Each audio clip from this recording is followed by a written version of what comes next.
Hey everyone, welcome into what are we called again? A group of people talking about Free resources on the side or something? resources on the side. Definitely. I'm not here enough to remember. Sure. No reactions. No reaction. So we have all these names and I let it resolve. It resolved. Oh my god. Yep. Past to end step. Our name is I'm gonna pitch to Kano. Kadachi for one, Pistol for two. There's No, 1,000 of these. that's in the past. That died with the ether wins for now. I'm sorry. It's okay. Yeah. So today we have not today. Last week we finished the fabulous section we had on light heroes, and as sad as we are to move on, now we're moving on to the dark side of the Force, and we're going to talk about Darth Vader. Actually, we're going to talk about Chane. It's way more Kylo Ren. He is definitely Edgelord Ren. He is Edgelord boy. Edgelord. It's Kylo Ren, kind of Anakin from Episode 3 kind of deal. Kayla, do you have some lore? Do you want to tell us about Chane a little bit? So to kind of go before Chane, there were some people in Solana who were historians, like they read books and they learned things and they started learning dark things. And the city of Solana was like, you can't do that. That's not okay. So they actually exiled a lot of people. And Chane was raised in that class of people who, and this is the most emo band name ever, called the Disciples of Pain.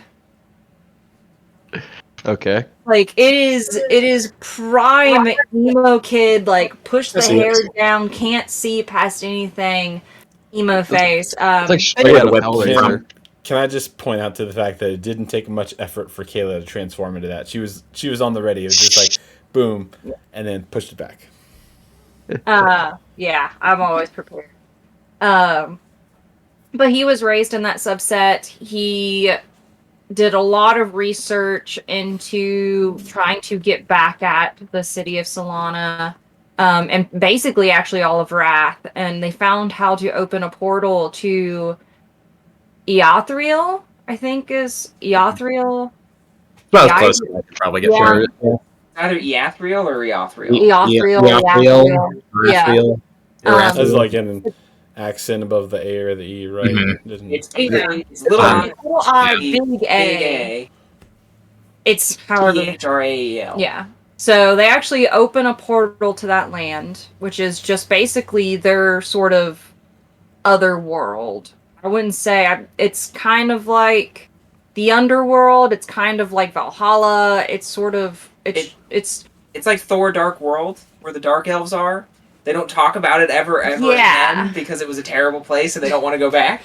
But it's like that type of place, and he does research and he goes and he finds a being of pure shadow and darkness called Ursur, and he makes a pact with Ursur that Ursur will give him unlimitless power and all of the means to destroy those against him if he gives him souls from the light, or just bits of Chain soul. So, yeah.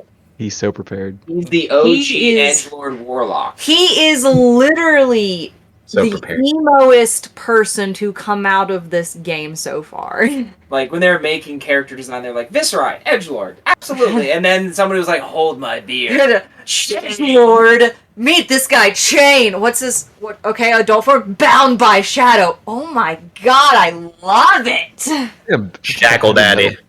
Shackle Daddy. Yeah, Shackle me harder, Ursur Daddy. Soul shackles are literally him giving pieces of his body to Ursur. And Ursur actually lives inside his shadow and whispers things into his ear. That's metal. Yeah, like metal. Sweet nothing. If he didn't have such an emo visage, he would be metal as heck. Yeah, but it's not metal. It's like baby metal. It's the metal That his emo visage. That may just be the emo part. That may be the issue. It's Tears for Fears. It's not Slipknot. Yeah. Tears for Fears. The sad thing, and I don't know this for sure, but I feel like this is a thing I've noticed just like off the card art. Like he does have the receding hairline when he on the adult form, does he? Is that Something So- like that. Yeah. He's emo, and he's got the. Yeah, what's There the he young is. Pretty, one? pretty You have the received. young one? Yeah. To The young compare? one's like Young one on me. I don't think I have the young one on. Actually, the yes, young I one do. looks like the guy who sang somebody I used to know or whatever. He looks like that guy, Oh no, what's his name? Gautier or whatever. Gautier. Gautier, yeah. There it is. I Yeah. feel like he has more hair, and there's a receding hairline thing on the older one. Either that or he's just doing Georgian chanting music at that point. He's doing Hungarian throat singing. With his captive audience hanging in the windows there. Sounds. Oh God. Literally hanging. Captive. Well, audience. it's part of their initiation is they literally torture them. Mm, So Chane went through that. Chane used to be hanging up there. cute. But Yeah. then he was Hanging no out. longer bound And by... then he's like, I let me down, guys. I'm now Edge Lord. And they're like, oh no, we're not worthy. Just that easy. And that's it. Yeah. That's all we had on Chane this week. Thanks for tuning Yeah, that's it. All right, next week, Levia. Yeah, we'll kick off into Chane. We'll get this party moving. We brought Chris back on because Chris said, screw it, when Kano got Stir the Aether Winds, Band and Blitz. And Snapback. What is it? And Snapback. Yeah, and Snapback. He was like, I'm not doing this anymore. Viscera And got like nerfed, so we went back to his original OG Yes. Runeblade. Well, My original chain. Well, not original Chane, because that also had bands. Yeah. not Road to Nationals But chain. now there's Not in common. suspensions and not bans. Oh yeah. Chris Yeah. has been riding the pre. Someone will let the seeds loose eventually. Yeah. And I'm sorry, I misspoke. He's not the OG Runeblade, but it's Chris's OG Runeblade. Yes. There it is. That's Yep. I misspoke on that. All right, so going in, the first thing we're going to talk about, let's build this. Shane, actually, we should talk about his ability. Probably Yes. important. Yeah, just because it's literally the whole reason to play Chane. So does anyone want to read it right off the bat? Chris Yeah. has got it. You can go ahead. Yeah. No, Chain's ability is essentially what makes him so good. It's a once per turn action. The effect is you create a Soul Shackle token, so that's a whole different thing.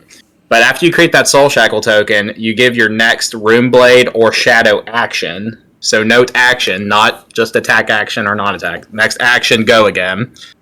And then it itself has go again. So it refreshes that action point, and then next Shadow or attack action gets go again.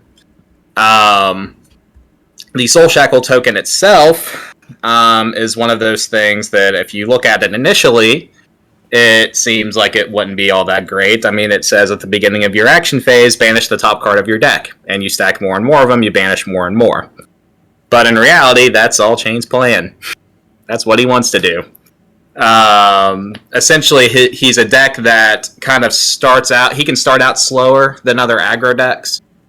But as the game builds on, he has almost an inevitability to him. If you're trying to race him, if you can't get him into a position where he needs to lose some cards from hand by the late game, he can just go as wide as he wants, in part due to that ability, and in part due to the Soul Shackles he creates, making you have basically extra cards. So, yeah, Chane's ability is what made him, during the Road to National season I won with him, literally probably the most broken deck to have existed. It is important to note, like, the blood debt aspect of the cards. Yeah. So, Yeah, His and- ability would not be helpful if it was not for the other key mechanic in this Shadow Yeah. set, Blood Debt. Yeah. So his ability gets cards into your banish zone, which typically that's the place where cards go to die forever. Yep. But with Blood Debt cards, many of them have conditional playability based off of if you have banished a card this turn of X or more power base, if you have played a non-attack action, if you have attacked, if this other condition is met, you may play this card from your banish. So there's all of this basically hand size augmentation that Chane gets to do, where if he can meet a condition with 1 or 2 cards in his hand, he can play up to every card he banished in a great banish session. So every action phase, you're banishing a new pool of cards, and you're hoping to hit those Blood Debt cards and an array of them that you can play all that turn, so you actually never hurt yourself with the Blood Debt mechanic. You're just augmenting your hand size with more fuel for free, and the previous turn you gave something go again that normally wouldn't natively have it, so you can continue on the offensive each turn. So it's really fun while you're playing, 4-card hand, maybe 5 cards in Arsenal. Chane's playing like 10-card hands. Yeah. Yep. He doesn't care. Yeah, It's like turn 3 is I'm gonna use 1 card from hand. Turn 4 is my cards in hand are resources only. Yeah, Unless it's an enabler. Unless it's literally like the end all be all card, which is probably an Art of War. The saving War. grace on going up Bro. against a Chane match is that he has to play stuff from that he put into his banish zone that turn. Oh wait, no, he doesn't. He can do that anytime, and it's a nightmare. Oh, you know what? I have 15 cards in my banish zone. I can play. Which I may do to a fault, but yes, that's another key mechanic is how you do Chane. If you try to be aggressive by getting your Blood Debt out and pushing damage early, or if you want to try to build for a wider turn later, which particularly happens in matchups where it is going to go later in the game. That's where you'll want more cards in your banished. Yeah, he has the ability to pivot without sideboarding. Yep. Like, yes, you sideboard as Chane heavily. Chris is an excellent example of knowing what to sideboard, and he has a really good grasp on some that. matchups I sideboard 10 cards. Literally 10 whole cards in sideboard. But we've already talked about in the past that there's different variants of the same hero. So, like, you might end up going up against an Oldhim, and you're like, fatigue plan. And then all of a sudden it's an aggro Oldhim, and you're like, oh no, I put my fatigue plan in. Yeah. Okay, Chane can pivot mid-match. Yeah. He can be like, this is an aggro Oldhim. I'm going to have to sacrifice cards from hand. I'm not going to Soul Shackle every turn, but I'm going to keep my Soul Shackle reasonable, so I'm not going to Blood Debt myself. And then once he aggro's out, I then start Soul Shackling and turn my gas on. Yeah. Yep. So he's one of the few heroes, we've talked about in the past that can kind of pivot mid-match without having to change cards in the deck list. I think he's very good at it because his hand size is augmented when he chooses to. Yep. And I can just keep my power cards for whenever I think is needed. I mean, Hold an Art of War in Arsenal, hold a Riftbind and banish. Basically just I get to choose when you go off as Chane. So unless the most powerful card in the deck is Rosetta Thorn, though. Yeah. Yeah. The most powerful card likely in the game, potentially. It's up there with Crown of Seeds. If you want to jump right into equipment with Chane, that's a good place to start to just highlight how purely raw power his equipment buffet is. Hands down, the hero best suited from a purely non-deck card perspective. He not only has, the Rune Blades are already equipped better than any hero. They have ample choices. So many but options. Then they introduced 2 new equipment because they had a shadow equipment and a light equipment. They're both chest pieces. But the shadow one's so unfair. The shadow one is Carrion Husk. It's literally a pivot card. It's a tank. It's literally... It's like, you're going to come... that's a Command and Conquer? Okay, here's Carrion Husk. I blocked it out. Herald of Erudition cares about that. If the Rune Blades have the quote-unquote fridge to block with, then Chane has the bunker. This is true. The whole house. He had the French door freezer fridge. He has all of it. He has the 4-door... He has 2 bottom drawers. The top drawer's for the meats and cheeses, and the bottom drawer's your freezer. And then you have 2 French doors, and you've got drinks, snacks, and everything in there. You're well stocked and supplied. Meanwhile, everyone else has the fridge that I grew up with, where it's a top freezer bottom. The top freezer doesn't hold anything. It's the size of a cooler. It's balanced because it does damage to you after you use it. It's balanced. One but damage that fridge that when I use it when I'm at 14 health, and I've saved it for literally the last minute. I use it, and then I come at you for 36 on my turn. You put them on a 14 turn clock. Yeah, because literally that's the whole idea behind Chane being... Theoretically, Chane is the best aggro because sure, other decks can put out 14 to 15 damage a turn. That's not that hard for a Herald Prism deck, for example, to put out 14, 15 a turn. But if you look at Prism's equipment, they're wearing maybe 3 health on the headpiece if it's Arcanite. Maybe they get an extra 2 health out of the arms if they're running gauntlets. Maybe if Phantasmal Footsteps they can get out, but that's risky against Chane depending on what they run in the deck. They can just blow it up with an Art of War or a Razor or anything else like that. And then chest piece wise, usually just 1 on the tunic. So theoretically speaking, they're starting at maybe 6 extra health roughly versus Chane, which is Arcanite Skull Cap, 3 extra health. I like the Skull Hat. 3 extra health. Grasp, 3 extra health. Carrion Husk, 6 extra health. And even Spellbound gives you extra health. So you're looking at a total of 13 extra health. Yep. So Chane essentially is starting at 53 health. And oh no, you lose 1 of those health per turn after you break Husk, but at that point you are on aggro plan and you're pushing 17 to 20 plus damage every turn. And okay, I'm at 13. I'll go to 12 from the Blood Debt and then push 20 damage. Because you will play you could shackle 7 cards, and you're like, I'm going to play all 7. All right, take 1 from Blood Debt. Yep. That's about right. It's your turn. Oh, you're going to draw? Okay, cool, my turn. I'm going to shackle. I'm going to draw 8 cards. Yeah, I'm gonna basically draw 8 cards. Oh, I get to play them all. Crazy, am I right? So the big cards, as we said before, so the Skull Cap, which doesn't go away, it just gets counters on it, and if you're less, it's 2 and the 1. The Grasp the Arcanite has Battle Worn, so that we've talked about that in the Viserai video, and that will block 2 and 1. But you can also make a Rune Chant with that, which Chane has come up. Very much so.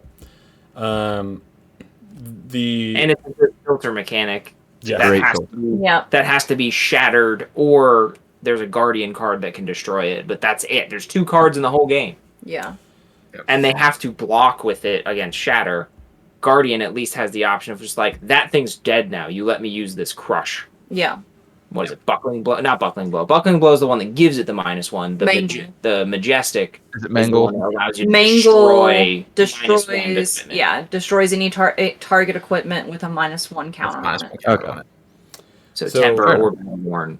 Yep. Spellbound Creepers is the unique one that has the Blade Break out of his equipment. Well, the Husk, I believe, has Blade Break too. But you can if everything goes in your way, you can use the resource and play the ability on Spellbound Creepers, but that's going to be hard to do if you're blade breaking that turn.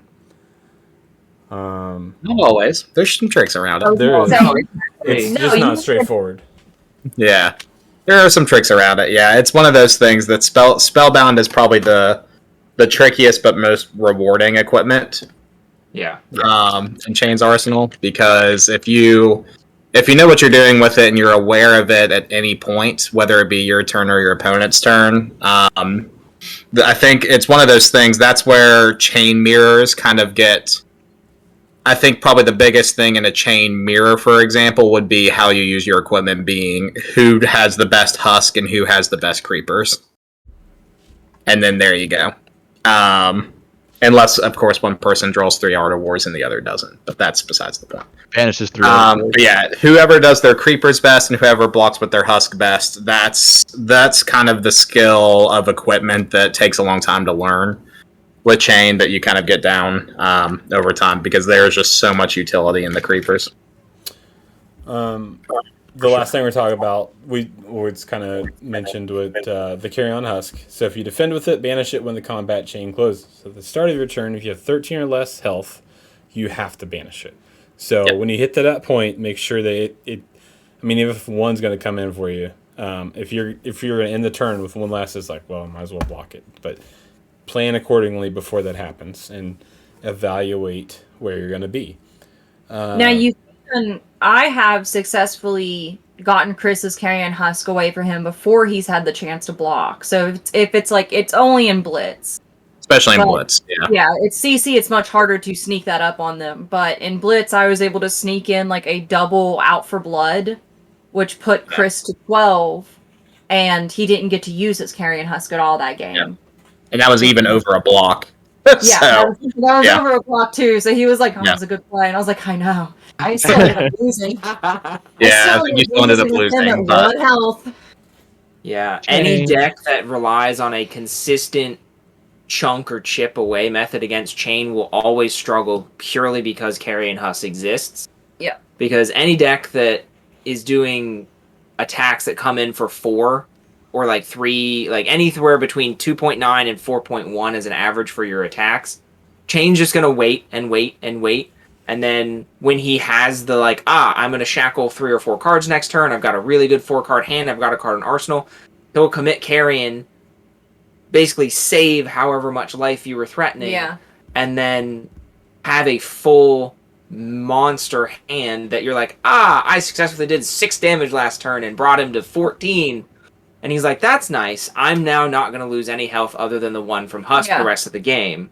This game is now going to last 1 turn. Right. So... and just having that available, knowing when to pivot it is the key, like Chris has said. Like if you can play aggro enough and push the Husk away before they have the chance, you're already doing something very right. That's the only thing I can tell you is you are doing something right. Yeah, because I'm a player that holds the Husk until literally if I can go down to 14 health on my turn, I still won't. I'll save the Husk for the next turn. As you do. So the Husk is something that I would say is definitely have something ready to sideboard for it, because if you go up against someone like a Kano, your Husk is actually going to hurt you in the end, and you can't block any of it with that. So that's a good thing for one nourishing. I mean, I was going to say, Kanos sometimes run 1 nourishing, and it will completely block that. Yeah, but if they don't, then once you hit 12, you're going to be taking a life away at the end of every turn. I don't think Chane is worried about. I don't. Chris is not. Yeah, it depends on your room and what you expect out of the Kanos. If you expect there to be Kanos present, then a Null Rune Robe is not a bad thing to throw in. Mm-hmm. That's probably going to be more prevalent once Icelander becomes more of a thing in Uprising, but at the same time, I think arguably Chane is probably dead at that point anyway. Oh yeah, no. Disruption is the best way to play into him. Chane I don't think can beat an Icelander from what we've already had revealed already. So let alone whether you should sideboard extra Null Rune in or not, I don't know. So just to run through some commoner equipment that you might put with him. Maybe on your Null Rune stuff, maybe you put a Vexing Cool Hand. Yes. And you can go a Very little cheaper. And maybe I'd say Null Rune Robe, or not robe, the head.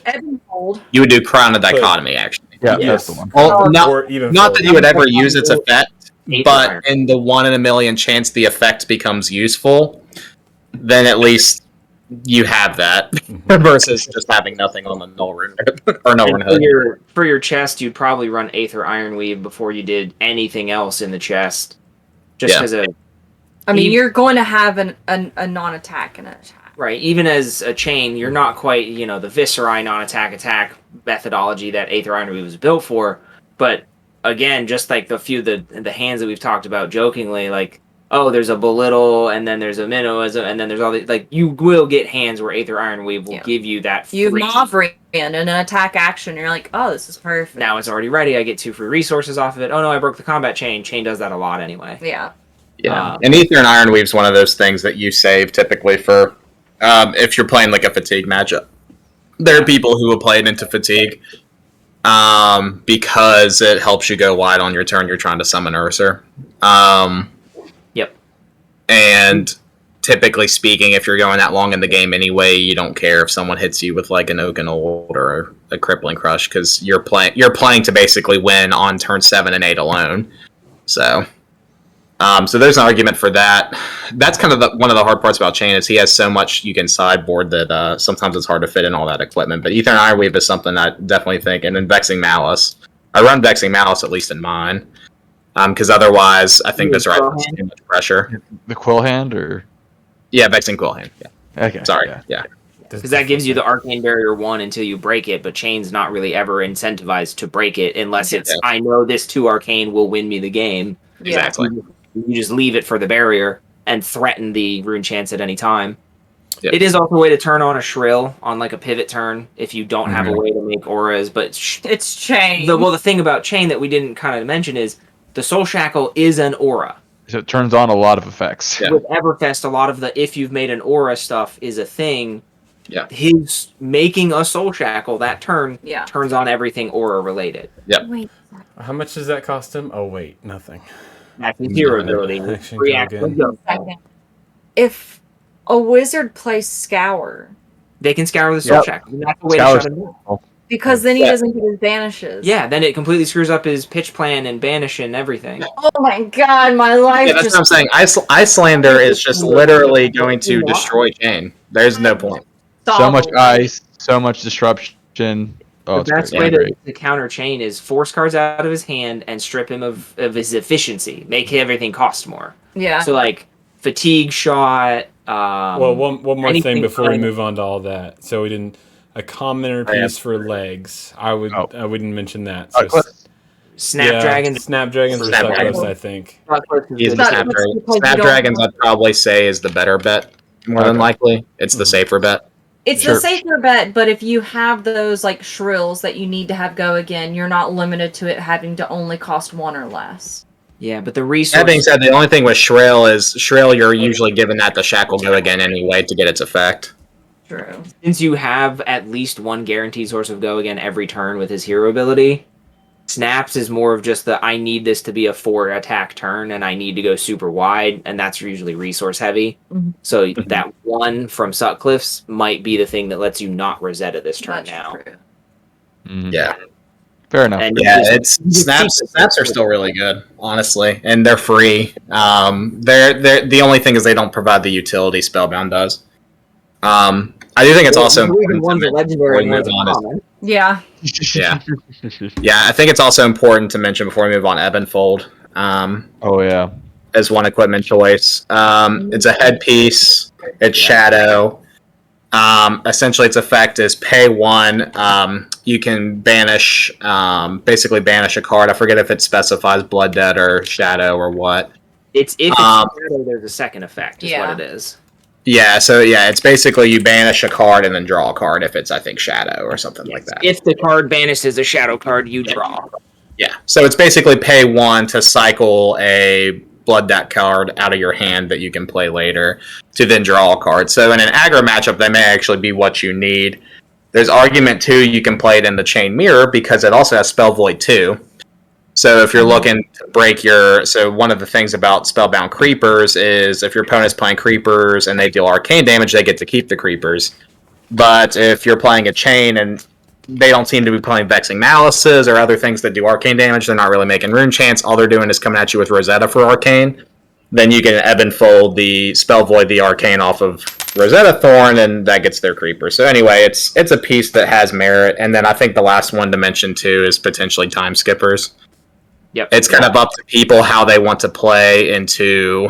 It's only sideboard, but it's up to people how they want to play into Prism matchups. Time Skippers, it's one card Prism has to stop you is Arclight Sentinel, and that basically gives you a free action point to get around Arclight Sentinel at any point for 3 resources. You don't have to have a lead the charge the turn that they drop Arclight. Yep, and you don't have a time snap out. Yep. Or you could also, like, if you played a non-attack action and they play Arclight, you can pop Time Skippers then. Yep. Yeah. And still have, like, be like, which they probably wouldn't. If they saw you had Time Skippers there, they probably wouldn't play Arclight at that time. Or they're And that's kind of the thing too. True. It depends on the person you're playing, but Yeah, if that's their best option, then you play it out, but then Arclight's a terrible option for them anyway. So one of those Time Skippers is basically like you can't play Arclight against me to a Prism. yeah. So it's another option. It's technically speaking, you can also keep it too for if you're worried about like a bunch of blizzards and stuff like that, but you're so resource heavy at that point that I don't think it really matters as much. So yeah, it's mostly there for Prism. And then the other thing you can do with it too is say a Prism just gets Parable of Humility, like Ode to Wrath, or like basically a bunch of auras out that you don't like, you can always time skippers to get 2 auras out in one turn rather than just one. Or Help clear the board. keep your go again, time skippers, and then pop 2 auras at the end. Yeah. Yeah. Which is typically the best way to deal with prisms is pop auras at the end. Yeah. Yep. So if And you you can get have one. Spellbound Creepers, I would assume that it would work as normal as you could do this trick with Spellbound Creepers. So you could pop an aura and then play something with go again, play an attack with go again, or an attack with go again, and then you're back on doing whatever you want to do. Yeah. The only difference is with the Spellbound Creepers, you have to have attacked first. You have to. So the difference with that is if they play Arclight Sentinel as a trigger on your banishes, because your banishes at the beginning of your turn are actually each individual triggers that an opponent can respond to. Say I'm on Shackle 5 and I'm banishing 5 cards off my deck. I can banish the first 4. They see a ton of Blood Debt in that, and they're like, okay, well, in response to the 5th Shackle, I'm going to Arclight Sentinel and try to see if you can't play around it and you take a bunch of damage to your own Blood Debt.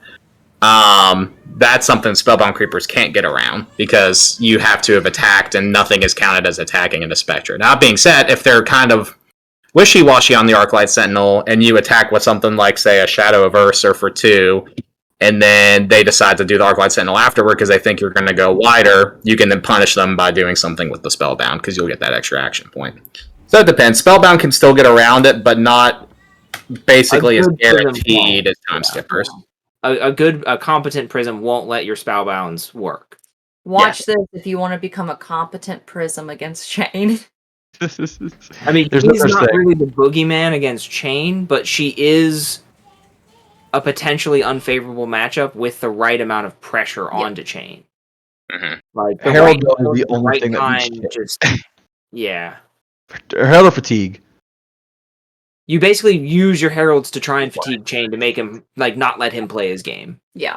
And then maybe you switch to auras at the end so that way you have stuff that he has to deal with. Yeah. It's a horrible matchup, let me tell you. It's not fun.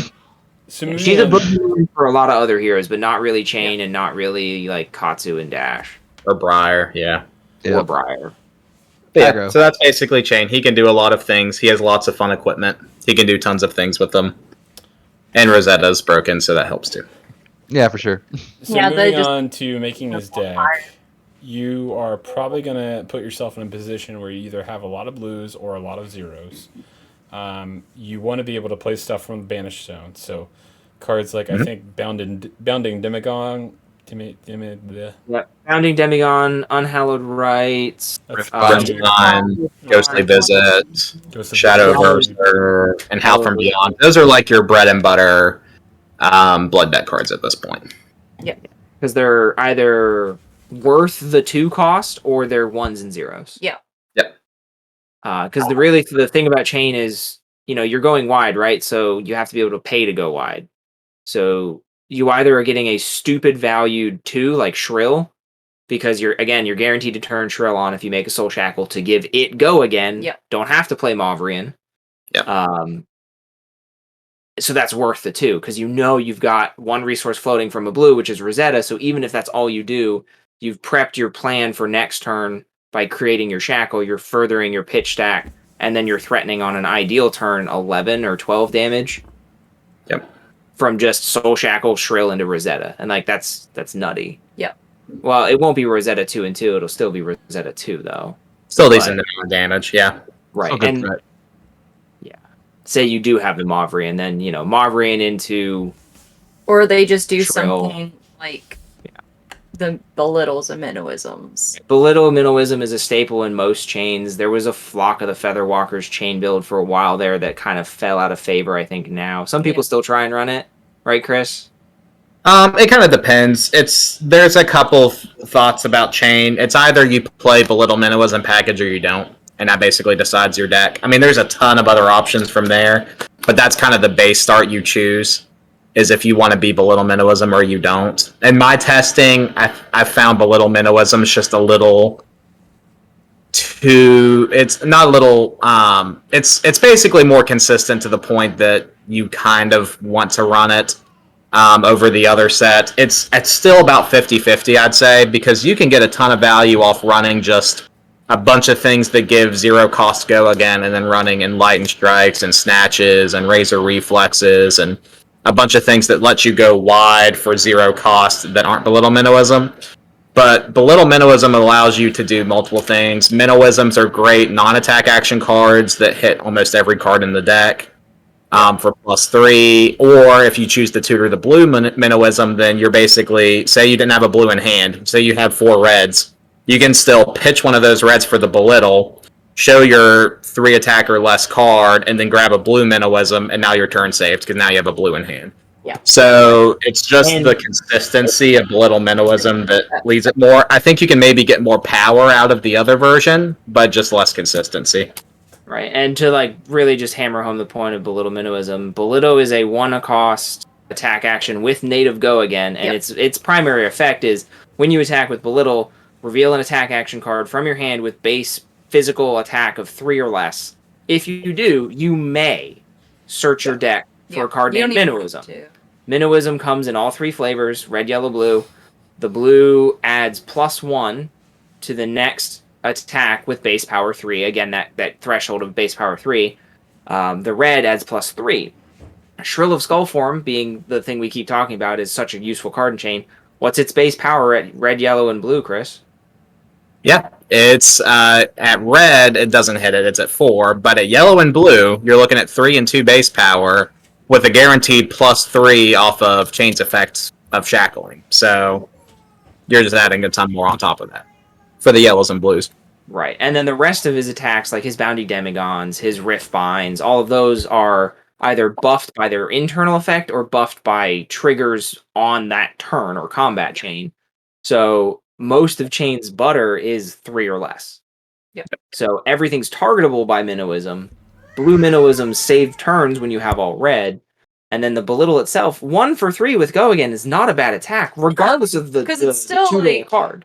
It's still like you see it and you're like, I should not block this because something else is going to be coming, but then that's 3 damage you're taking in consequence to that decision. Yep. Seeing a Belittle, Chainlink 1, or rather, I won't even say Chainlink 1 because Chane breaks the chain so much that its first attack, seeing Belittle first attack is just like, if they show me a blue Minnowism, they have a lot of gas in their hand or Banish Zone, I'm in trouble. Yeah. If they show a red, they're just trying to slap some cards out of my hand with just damage. Or they have the blues in their hand and they are going to make something even nastier, like a yellow Shrill come in for 10. Or 9 or whatever. Yeah, it's 9. 9. So going back into Chane, I'll kick it out unless somebody else wants to kick it off. Is this ever going to go back? Is this going to go in the outtakes so they know why there's always just a weird cut at some point in the video? I mean, we could just talk about one of the weird cuts. 3 frames just disappearing. Just for no reason. And then reappearing, and the frames might be in a slightly different order on the video now. So Chane, you're going to notice that a lot of his... I don't know if anyone's ever heard of the rule of 8.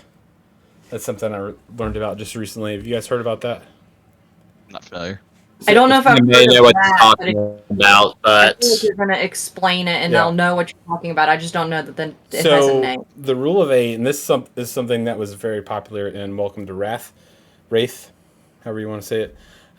Typically on a card, so let's say you take any card, there is a point value associated with everything. So if you take the defense and add that to the attack, and then add that to the pitch value, and then subtract the cost of the card from that. Typically in Welcome to Wraith, everything equals out to 8.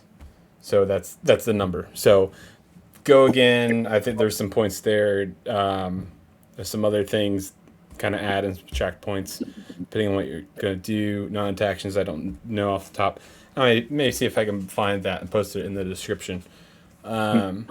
But it is something that is very interesting because a lot of his attacks don't really follow that rule, which Monarch was kind of the first thing that blew up that didn't really follow that rule.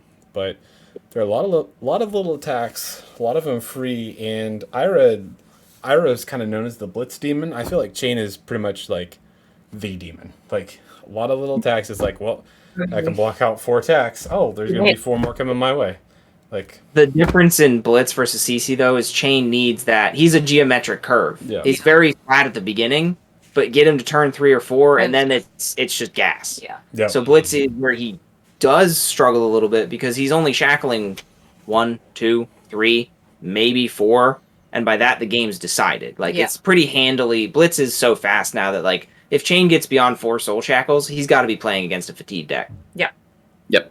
Because he's either 1 or you're playing limited and you're literally like your soul shackles aren't hitting anything. Right. You're maybe hitting soul shackle to bobble. Yeah, you're maybe hitting 1 out of 4 cards, therefore you have to really actually pay attention to your hand. But yeah, it may not be correct to shackle every turn, or you'll get fatigued pretty easily. Yeah. Anything that's not constructed, so like Blitz is constructed, it's just the constructed Blitz, but anything not constructed, you're not soul shackling every turn as Chane if you're playing him. You only soul shackle the turns that you can't. You would say maybe soul shackle turn 1 to get 1, just to see if you can get those hits off banish. But other than that, it's like you only soul shackle if you're like, if I had 1 instance of go again, this turn would be better. Right. Sounds and about the right. other fun thing with Chane is if you look at his deck list, he has been drawing cards from every set. Yeah. Pretty much. So like Art of War, Arcane Rising, Mauvrian Skies, Crucible of War, Shrill of Skullform, Everfest, all of his Monarch staples, obviously Monarch. Yep. There's Block one or Enlightened. two. Or common card played. Yeah. E-Strike is Wraith. Yeah. Snatch, if you do that package, that's So Wraith. Mauvrian for Crucible. Mauvrian's back in Crucible. I don't think there's anything from Aria, like Singeing Steelblade and Limited, maybe. Creepers. Spellbound. Creepers. Spellbound Creepers is from Aria, though. Yeah, God bless. And Yep. Rosetta is from Rosetta's Aria. from Aria. From Aria, basically, yeah. So he has gotten juice every set. He's one of the few heroes that genuinely is a cohesive Only set set. I can't imagine he'll get juice from is Uprising. They've They already announced the the 4th Rim Blade. generics. They announced there's going to be generics. I Did they imagine announce they are. There wasn't an Aria. Well, they had Elemental, which is slightly different. Elemental was their generic. That's because every hero could play Every it, though. hero in the set could technically play cards. From 67% of those cards. Yeah. But now Uprising, they have- Uprising, I didn't two know if they were going talents, to do it though. or not. Where they had Draconic. They have I guess Draconic and Elemental. Not. And that's true. They do have Elemental. Yeah, so they they have have Elemental, Draconic. There's going to be generics. There's going to be generics. Yeah. So if you just look at the number, like the numbering on the collector's numbers for the cards they've already published, they're so low that if it's going to be a full booster set, there has to be generics. Gotcha. Because every booster set has to have at least 218 cards. Yeah. Like minimum to be playable in a limited format. So the collector numbers that we've seen are so low that means that there has to be a pool of like 30 to 60 cards of generic at the back. That's true. Back to so I Chane. hope You're going to go for it. I'm sorry, I was just gonna we're changing on Uprising, so it's gonna Fair. I was pushing it back to Chane. Well, I was just going to go back to Chane's going to have more fuel possibly with the next set. Some depending- non-attack actions. Yeah, or non-attack upgrades actions, and- or they're going to come out with some new generic Majestic, which is just like, this is the everyone wants 3 of this Majestic, just like there are Enlightened Strikes, just like there are Command and Conquers. For a while, just like there were nourishings, you would, everybody would want one of in certain deck formats. Yeah. Yeah. Exude can be played in different decks. Yeah. Chane also is a deck Exude can be played in. Exude Chane is terrifying, but I've just never seen it be consistent. Yeah, I think Fire Breathing Chain would be better. Yeah, I think Exude you have to build around just like it would be that 0 cost build. So like Snatches with a bunch of like you would run like 3 yellow, 3 blue captain's calls to give go again to everything. You'd probably run even bigger than that in that chain because you're coming in for those chip attacks early, and then they get stronger later in the combat turn. Yeah, you could. It's one of those things that's hard to say though because you're running so many non-attacks in the deck though. Right? How much do you dilute that? Yeah. Because if the mechanic is banish and you're running stuff that you have to play from hand, that's counterintuitive. Yeah. Yeah. Yeah. It's just one of those like theory crafting moments of like, could you make it playable? It's not only is how can I balance attacks and non-attacks for this deck to make it viable? But it's also balancing blood debt to non-blood debt, and then colors. You're balancing 3 different mechanic types in Chane's deck in itself, because it's like, yeah, I want to have my powerful reds, but I need to have the blues to pay for it. And I need to make sure that the perfect hand is 3 reds and a blue typically, so you have the 3 fuel cards and the thing to fuel it all. But then it's like, well, I also need to try and guarantee that on my 4 shackles, I get at least 2 or 3 cards on that hit. I can't miss all 4 cards because then my turn will be dramatically slower. And then you have to think about, what if all the cards I banish are attacks and I have no non-attacks in my hand? Or what if I have all non-attacks in my hand and I don't banish an attack action? Now you have no fuel for the turn. So there are 3 different levels you have to balance to make him work. Yeah, chain deck building's intense. I don't know any chain who runs the same deck. It's ridiculous to watch. And my chain is very different from a bunch of decks I've seen too. So it's it's interesting too, because I've seen chains that literally, like, they will run a very low amount of Runeblade cards because they'll just get the blood debt off, just enough to get them out of there, and they may have like 10 to 20, and then the rest of them are generics. But you see some people that all shadow, like, go the whole gambit, go all in, and see what we can do. And there's one common denominator between all of them: Rosetta Thorn. Oh, I was gonna say Art of War, but that was like, Art of War well, too. No, it really is too, because every chain that is going to be competitive runs Art of War. And Art of War is chain's best yeah. specialization by far. Because it's the best special. Because you will probably run 3, because chances are you could end up soul shackling at least 1. I've Or seen all 3. Yeah, you don't run less than 3. Yeah, Art of War. If you run less than 3, I don't understand the logic. It's so good. They just can't buy It's one. so good. They're actually still pretty pricey. Yeah, E-Strike's down. Yeah, that's the key. But Art of War is not. Yeah.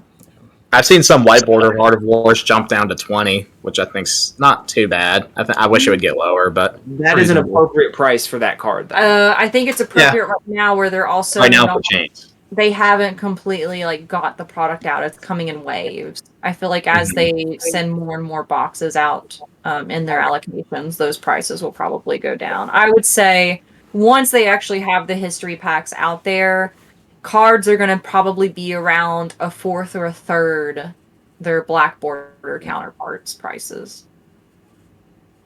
I can see it. Yeah, we're already seeing some jumps down on some things, but yeah, Art of War is one of those cards that if you're going to play chain, that's just like the first. Yeah. Outside of your commons and rares, that's the first thing you buy. Yep. Yeah. Now, I will say, if you're playing common or chain, you put in them Seeds of Agony. Oh my gosh. All 6 of them Seeds of Agony. common. You relive All the not banned. glory days. You go back in time and you're like, oh, life was simple before Spellbound Creepers. All I before had to Zeta. do was just seeds, rift bind, and win. Yeah. All I had to do was banish 4 cards. Oh, they're all Seeds of Agony. Play all 4, do a rift bind, give it go again, and then Do another rift see bind. black. The good old days. The good old days of Chane. Classic, lead the charge into seeds, rift bind, weapon. Yeah. Yep. It's like, All you need to do. Yeah. oh, and all that cost 1 pitch blue? Got it. Yeah. So you said earlier that the ideal hand is 1 blue and 3 reds. For Chane, I would actually say it changes during the match. It changes halfway It through. does. It starts as 1 blue, 3 red, and then by Soul Shackle 3 or 4, you want 2 blue, 2 red, card in arsenal, fire on the banish. You need that blue though. Blue's important. A chain hand without a blue is a pretty big yeah. trouble. I mean, even probably you would probably just want 2 reds, 2 blues, and a red in arsenal, because then it's like, I have 3 reds and 2 blues to fuel all the reds, and then what am I banishing? Reds. Wow. Yeah. Yeah, but the thing with chain though is 1 blue a lot of times is enough. At least early. Potions worth it. I don't see too many Energy things that run potions. it. I used to have energy potions back in Road to Nationals a long time ago, just because the off chance you ran into a Bravo that would fatigue you. But Now, not really. Just time snap potions is what I use. But energy potions, you can maybe run one of, and I think that would help you in fatigue. I don't think it's bad. I just don't. The thing with Chane is there's just so many cards he can include that like the hardest thing with Chane deck building is like there's at least 20, 30 cards you're leaving out to fit in like these last 10 cards into your deck, and energy potion would be another one of those you could consider.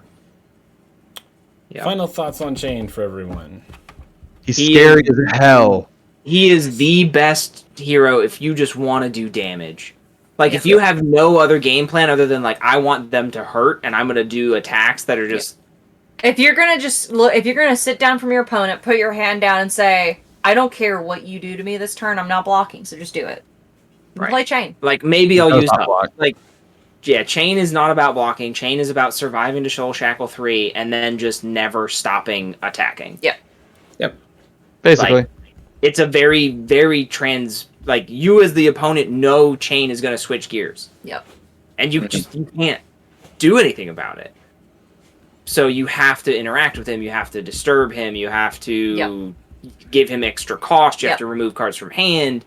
You have to do those things to force him to want to block, and then you still do things. Up.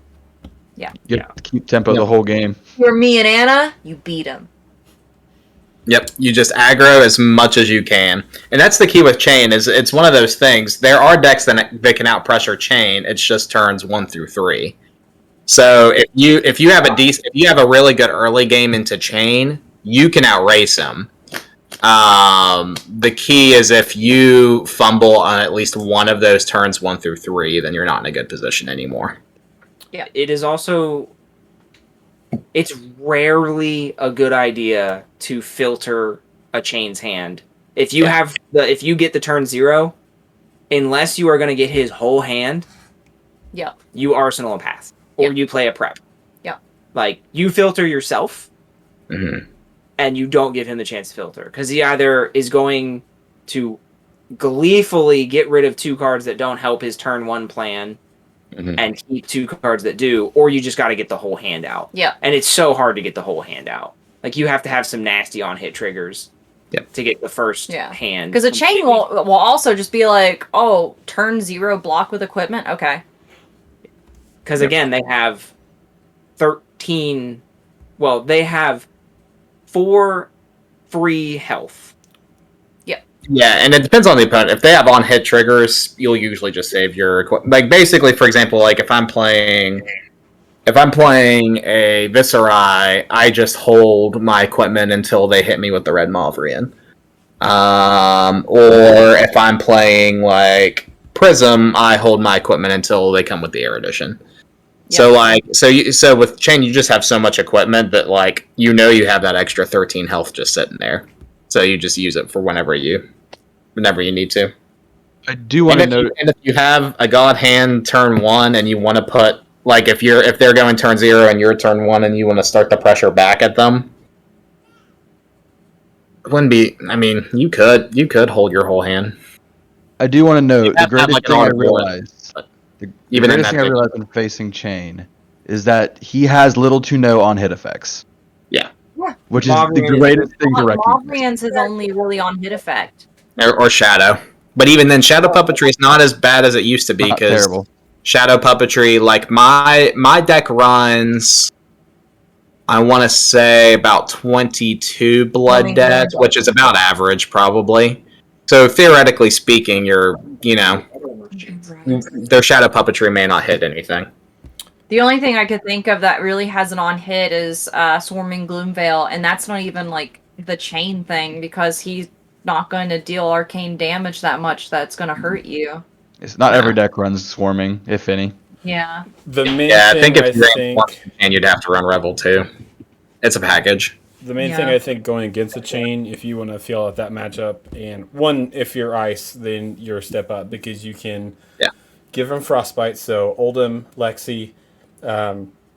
person who not be named, and Icelander. Your Captain Planet as well, you can do this. But the Channel Lake Frigids, don't play those turn 1. Wait till he makes like 4 or 5 Soul Shackles. Hopefully, gauge where your health is at with On the everything. panel and wait till him to get like them really good turns. Yeah. Well, like If they're I pitch stacking, a chain will decide will likely, depending on how many spinal crushes and blizzards you hit with them with earlier.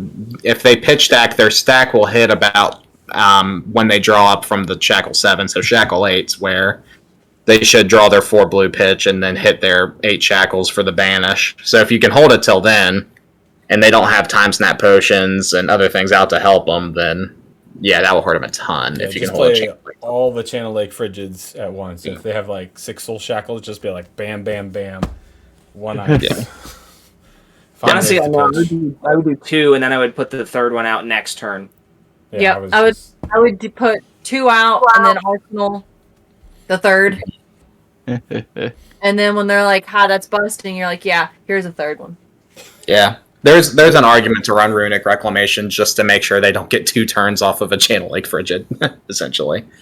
But even then, if they do that, you could get unlucky and say they block out the Runic and then they still keep the Channel Lake out. They could still play another Channel Lake too with the 2 cards in hand. So it's not necessarily the best play, but there's an argument to be made that maybe that's your best chance in that kind of play. But either way, they're going to take a ton of blood debt if you do it late. Yep. Find ways to make frostbites. Find ways to stop go again. Find ways to cards cause out of hand. extra damage with actions. Find ways to take cards out of hand like pummels, crippling crushes, oaken olds, Find fuse. ways to push them to want to block. Mm-hmm. Yep. Exactly. And if you can get rid of, if you're a dash, get rid of T-bone everything. Like turn 1, just be like 4 T-bones, done. If you can do that. Yep. Or Get it even out of the way. or T-bone, Meganetic. Yeah. Yeah. Then Yeah. you hit the If you run it, yeah. I mean, I would sideboard dash 1 or 2 Meganetics just for certain matchups, like the Prism matchup, where I can get the Tunic out. and you can get the footsteps out. I can get a ton of stuff from Meganetic and just be like, haha, you're dead now. Yeah. All of your nonsense tricks in the box are now completely broken and crushed, and so are your hopes and dreams. Yep. Blood debt that carry on husk. Really. Yep. Well, yeah, and that's the thing. Like, if you T-bone Mega, not only have you gotten both primary blocks out of Grasp and Arcanite, Yep. Creepers and Carrion are now gone. Yep. Like, if that's your opening salvo, you are so pumped as Dash. Yeah. Like, if Because you've just reduced their health. Like their I want to try to think of a word to call it. Buffer health. No, they're like their net health. Net pool. health. Their net health Yeah. pool is now 11 less. Yeah. And they're going to start burning 1 a turn from turn 1. Yeah. So really, not only have you reduced it by 11, you've reduced it by about 16 minimum. Yeah. That's why I'm now going to switch to Knick-Knack, Bric-a-Brac, Cash Out Chain, so that I can Spellbound Creepers out my Cash Out when I block with my Carrion to destroy the Carrion so it doesn't ping me and banish, just so I can pull out a Time Snaps or Oh Talisman. my god, you could do that. Yeah. Oh shoot. That's so stupid. I love it. Yeah. And Chris. Oh, you could give us play a good Cash Out Prism if you wanted. Destroy all of your token auras and make a bunch of silver money. I'll live. Cash Out Then seems like you- it's going to be a fun card in You the run future. all the cash ins. You cash in all that money. Yeah. Now, Prism Alright. can make money out of thin air. We That's are do you still wrapping this consider- up. Under your control. So, anything final that anyone has to say? Going once. Emo boy. Boy, with a receding hairline. Congratulations. This is if what your 40s does if you're emo. If you're playing Chane, you might look like Chane. Yeah, just Oh. look at Chris right there. Oh. I mean, look at me. I'm a spitting image. I'm a spitting. I have this weird glare effect on my skin. I do have one final remark. I've beat Chris's Chane and Ben hasn't. I have. No, Ben has. Oh, you have? When? Mhm. Recently. Yeah. But it's not. He's won twice now with it. It's near impossible. All It's right, like well, thank you it's guys still for like tuning 70 in. match. He's won twice. We're closing this off. We'll talk about beating Chris after we close it. So thank you guys. Chris has been our guest on. So thank you very much, Chris, for talking about all the Runeblade stuff with us and all the arcane damage. And of course, we have Ben, and Yo. Kayla, and myself, the 86. Thank you guys very much. Subscribe. And the group that haunts Discord. me. Oh yeah, He just doesn't want you to not be a part mask. of the show anymore. No, I just wanted him to have the mask again. I forgot excluded about him. from- I'm sorry. from Okay, appreciation, bye. yeah. See ya.